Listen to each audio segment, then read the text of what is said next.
రోహిత్ శర్మ, విరాట్ కోహ్లీకి బీసీసీఐ భారీ షాక్ ఇవ్వనుందని తెలుస్తోంది.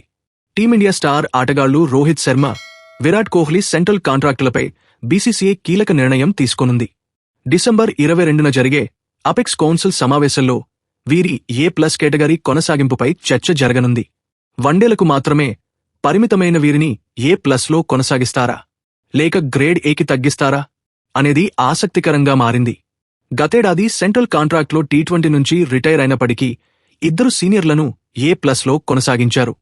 వివరాల్లోకి వెళితే 2024-25 సీజన్లో కోహ్లీ, రోహిత్ ఇద్దరూ A+ కేటగిరీలో ఉన్నారు. అయితే గత ఏడాది వీరిద్దరూ టెస్టులు, T20ల నుంచి రిటైర్ అయ్యి ఇప్పుడు కేవలం వన్డేల్లో మాత్రమే కొనసాగుతున్నారు. ఈ నేపథ్యంలో వచ్చే సైకిల్లో వీరిని A+ కేటగిరీలో కొనసాగించాలా లేదా గ్రేడ్ Aకి డిమోట్ చేయాలా అన్నది ఇప్పుడు చర్చనీయాంశంగా మారింది. A+ నుంచి Aకి దిగితే సుమారు 2 కోట్లు జీతం తగ్గుతుంది. ప్రస్తుతం వార్షిక రిటైనర్ ఫీజులు ఇలా ఉన్నాయి. A+ కేటగిరీలో ఉన్న ప్లేయర్లకు 7 కోట్లు, A కేటగిరీలో ఉన్న ప్లేయర్లకు 5 కోట్లు, B కేటగిరీలో ఉన్న ప్లేయర్లకు 3 కోట్లు, C కేటగిరీలో ఉన్న ప్లేయర్లకు కోటి చెల్లిస్తారు. సెంట్రల్ కాంట్రాక్ట్లో 4 కేటగిరీల్లో ప్లేయర్లను విభజించి వారికి బీసీసీఐ జీతాలు అందజేస్తుంది. టీమిండియా టెస్టు, వన్డే జట్టు కెప్టెన్ శుభమన్ గిల్కు ఈసారి A+ గ్రేడ్ దక్కే అవకాశం చాలా ఎక్కువగా ఉంది. జడేజా, బుమ్రా ఇప్పటికే ఆ కేటగిరీలో ఉండగా గిల్ గత సీజన్ వరకు A గ్రేడ్లో ఉన్నాడు. అపెక్స్ కౌన్సిల్ వార్షిక సమావేశంలో బీసీసీఐ ఇతర అంశాలపై కూడా దృష్టి పెట్టనుంది. అంపైర్లు, మ్యాచ్ రెఫరీల రెమ్యూనరేషన్ పెంపు, డిజిటల్ ప్లాట్ఫామ్లకు సంబంధించిన అప్డేట్లు వంటి వాటిపై కూడా చర్చించనున్నారు.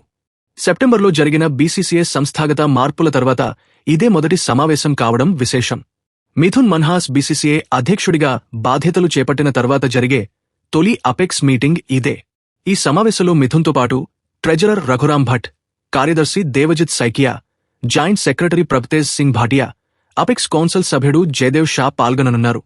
ఇటీవల జరిగిన బీసీసీఐ మార్పులలో వీరందరూ నూతన బాధ్యతలు చేపట్టారు.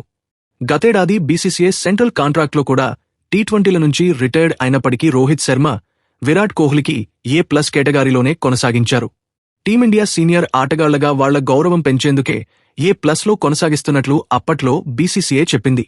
మరి ఈసారి కూడా A+లో కొనసాగుతారా, లేక డౌన్ అవుతారా అన్నది 22వ తేదీతో క్లారిటీ వస్తుంది. తాజా సమాచారం కోసం లైక్ చేయండి, ఛానల్ను సబ్స్క్రైబ్ చేయండి, నోటిఫికేషన్ల కోసం గంట సింబల్ ఆన్ చేసి పెట్టండి.